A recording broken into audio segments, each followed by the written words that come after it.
बिस्मिल्लाहिर्रहमानिर्रहीम। अस्सलाम वालेकुम नाजरीन, मैं हूं जमशेद अंसारी। नाजरीन, 7 सितंबर को मौलाना फजल रहमान साहब ने ख़त्म नबूवत के हवाले से पेशावर में एक जलसे का एहतमाम किया। चुनांचे ये बात यकीनन आप लोगों के इल्म में होगी नाजरीन कि 7 सितंबर वो तारीख़ी दिन है कि जिस दिन पाकिस्तान की पार्लियामान ने बाकायदा तौर पर, कानूनी तौर पर, आइनी तौर पर कादियानियों को अक़लियत डिक्लेयर किया।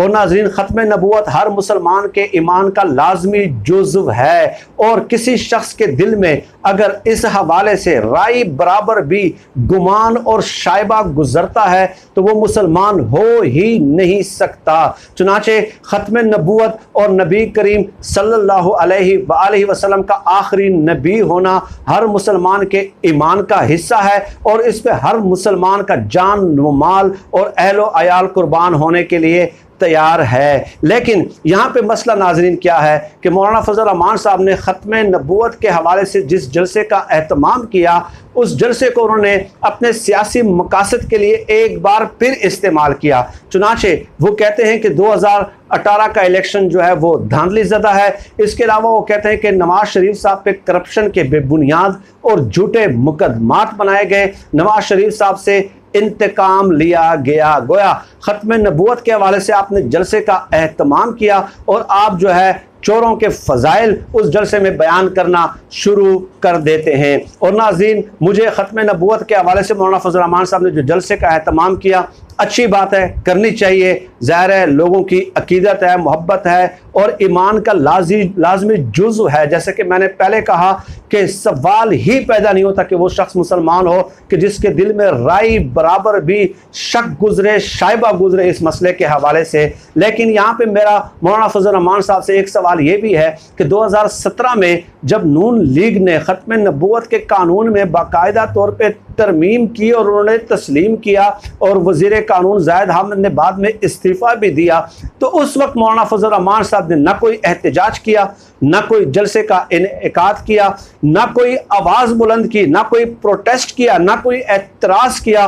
कोई एक बयान मौलाना फजल रहमान साहब का आप मेरे सामने पेश कर दें कि 2017 में जब नून लीग ने ख़त्म नबूवत के कानून में तरमीम की थी, मौलाना फजल रहमान साहब का अगर एक कोई बयान मौजूद हो। तो सवाल यह है कि क्योंकि उस वक्त वजारत के दस्तरखान में, काबीना के दस्तरखान में, हुकूमत के दस्तरखान में मौलाना फजल रहमान साहब के हाथ मौजूद थे। तो इतने बड़े मसले पे जो तरमीम की नून लीग ने, उस वक्त मौलाना फजल रहमान साहब बिल्कुल हालत सकूत में थे, हालत जमूद में थे, हालत सुकर में थे। बिल्कुल वो जामिद हो गए थे, जैसे उसका जिस्म काम करना छोड़ दिया हो उन्होंने। तो उस वक्त उनका कोई एतराज़ सामने नहीं आता। तो ये दोहरा मयार है, ड्यूल स्टैंडर्ड है। हमने उस वक्त भी आवाज़ बुलंद की थी, आइंदा भी आवाज़ बुलंद करेंगे। कोई भी हुकूमत, कोई भी शख्स जो है अगर कोई इस किस्म की अटेम्प्ट करेगा, लेकिन ये दोहरा रवैया और मुनाफिकाना रवैया है कि उस वक्त तो जब तरमीम हो आप खामोश हो, और अब जबकि कोई तरमीम भी ना हुई हो और आप कहें कि यहूदी एजेंट, कादियानी एजेंट और इस किस्म के जो जलसे हैं जो ख़त्म नबूवत के नाम से आप उसका इनेकाद करते हैं और उसमें एक बार फिर मजहबी कार्ड आप इस्तेमाल करना शुरू कर देते हैं, ये बहुत ही अफसोसनाक बात है। और जहाँ तक मौलाना फजल रहमान साहब का ये कहना है कि 2018 के इलेक्शन में धांधली हुई थी, तो मौलाना फजल रहमान साहब 1988-1990 में IJI इस्लामी जमहूरी इत्तेहाद कैसे बनाया गया, नवाज शरीफ साहब को उसका सरबराह बनाया गया, 11 पार्टियों का इत्तेहाद किया गया और सुप्रीम कोर्ट में असगर खान केस चला। सुप्रीम कोर्ट ने फैसला दिया कि नवाज शरीफ साहब ने, जावेद हाशमी ने, शहबाज शरीफ साहब ने पैसे लिए, धांधली के लिए पैसे लिए, और वो सुप्रीम कोर्ट के फैसले के तहत वो साबित शुदा है 1990 और 1988 के इंतखाबात। लेकिन आपकी ज़बान पे वो अल्फाज नहीं आते कि वो इंतखाबात जो है वो धांधली ज़दा थे। तो इसका मतलब ये हुआ कि आपका मसला धांधली नहीं है, आपका मसला वजारत है भाई, सिर्फ वजारत है। और आप इसीलिए इस किस्म के जलसों को मजहबी कार्ड के तौर पे इस्तेमाल करना शुरू कर देते हैं। इससे आगे चले नाजरीन कि मौलाना फजल रहमान साहब के इस जलसे का एक जो मंजर है वो सलीम साफ़ी साहब ने अपने ट्विटर अकाउंट पे उसका क्लिप लगा के शेयर किया है कि मौलाना फजल रहमान साहब के जलसे का रूह परवर मंजर। अब सलीम साफ़ी साहब के ने जो अपने ट्विटर अकाउंट पे उनके जलसे के मनाजर शेयर किए हैं, उसका मतलब नाज़रीन आपको मालूम है क्या है? उसका मतलब यह है कि देखें किस कदर अवामी हिमायत मौलाना फजल रहमान साहब को हासिल है। अवाम का एक जमे गफ़ीर मौलाना फजल रहमान साहब की हिमायत में उमड़ आया है और सलीम साफ़ी साहब ने वो मनाजर शेयर करके अपने ट्विटर अकाउंट पे एक दफ़ा फिर इमरान खान साहब को और हुकूमत को डराने की कोशिश की है, धमकाने की कोशिश की है कि देख लो कितने लाख लोग यहाँ पे आए हैं और आप खौफजदा हो जाए। ऐसे ना हो कि ये जो अवामी मंजर है या जो अवाम का जमे गफ़ीर है मौलाना फजल रहमान साहब के और अपने कायदे इनकलाब के एक इशारे पे कहीं डी चौक का रुख न कर जाए। और नाज़रीन, ये बात भी आप लोगों को याद है कि मैंने 4-5 दिन पहले एक वीडियो की थी और उस वीडियो में मैंने तफसील आपको बताई थी कि सलीम साफ़ी साहब ने नवाज शरीफ साहब को एक मशवरा दिया था और उसके ट्विटर अकाउंट पे भी वो मशवरा मौजूद है, आप चेक कर सकते हैं 1 या 2 सितंबर को, कि नवाज शरीफ साहब से उन्होंने कहा कि पहली अवेलेबल फ़्लाइट से आप वापस मुल्क आएँ और मुल्क आके आप ये ऐलान कर दें कि चाहे आप मुझे जिला वतन करना चाहें, चाहे आप मुझे तख्ता-ए-दार पे लटका दें, चाहे आप मुझे जेल में डाल दें, चाहे आप मुझे इक़्तिदार से बाहर कर दें, लेकिन मैं नवाज शरीफ साहब ऐलान करता हूँ कि मैं मुल्क से बाहर नहीं जाऊँगा, नहीं जाऊँगा, नहीं जाऊँगा और ता हयात अब पाकिस्तान में रहूँगा। तो सलीम साफ़ी साहब ने मशवरा दिया था और साथ ही ये भी कहा था कि इसके बाद नवाज शरीफ के इस ऐलान के बाद पाकिस्तान की सियासी तारीख का धारा पलट जाएगा और मौजूदा सियासी मंजरनामा मुकम्मल तौर पे बदलता हुआ आपको नजर आएगा। तो नवाज शरीफ साहब ने तो साफ साफ जवाब दे दिया कि भाई आप किन कामों में पड़ गए हैं, आप किसको नजरियाती और इनकलाबी बनाने की कोशिश कर रहे हैं, ये काम हमसे नहीं होना। उन्होंने साफ जवाब दे दिया हाई कोर्ट को भी कि भाई मैंने नहीं आना जब तक मेरा इलाज नहीं होता।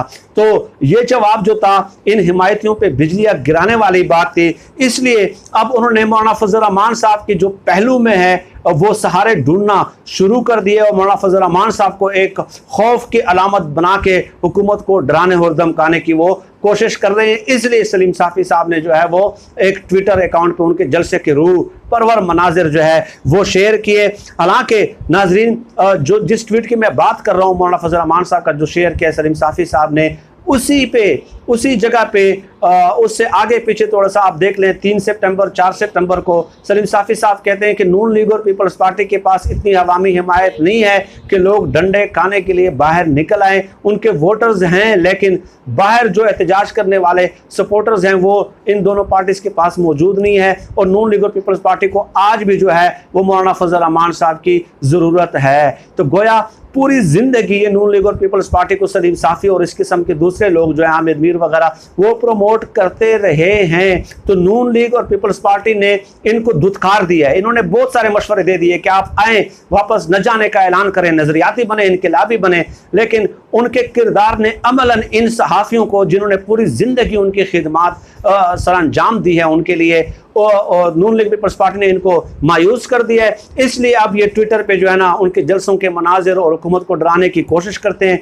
और फजल रहमान साहब के पहलू में जो है ना वो सहारे ढूंढने की कोशिश करते हैं। लेकिन थैंक्स गॉड, अल्लाह का शुक्र है कि हम पहले दिन से जो कहते रहे कि नून लीग और पीपल्स पार्टी को आप गैरत दिलाते रहें, ट्विटर अकाउंट पर मशवरे देते रहें, आप टॉक शोज़ में उनकी हिमायत में तबसरे और तर्जिए करते रहें, लेकिन ये नज़रियाती नहीं बनेंगे, इनकलाबी नहीं बनेंगे, इनके DNA में मज़ामत शामिल नहीं है। तो सलीम साफ़ी साहब ने आजकल अपने तर्जिए में नून लीग और पीपल्स पार्टी की हकीकत बयान करना शुरू कर दी है मायूस होने के बाद।